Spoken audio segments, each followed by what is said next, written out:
ಕಟೀಲು ಶ್ರೀ ದುರ್ಗಾ ಪರಮೇಶ್ವರಿ ದೇವಸ್ಥಾನದಲ್ಲಿ ಚಂದ್ರಗ್ರಹಣದ ಪ್ರಯುಕ್ತ ಸಾವಿರಾರು ಮಂದಿ ಭಕ್ತರು ಭೇಟಿ ನೀಡಿದರು.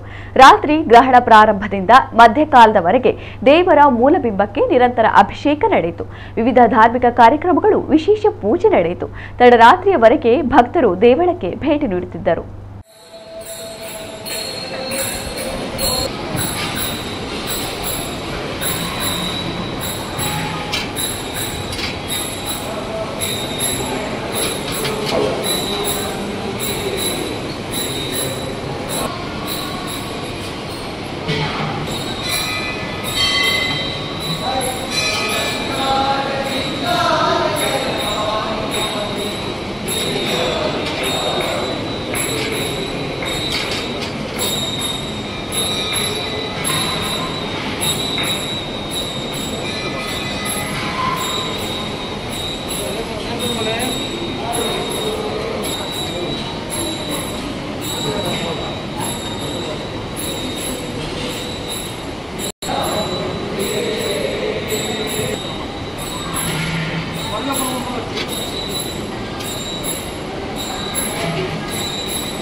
Plan.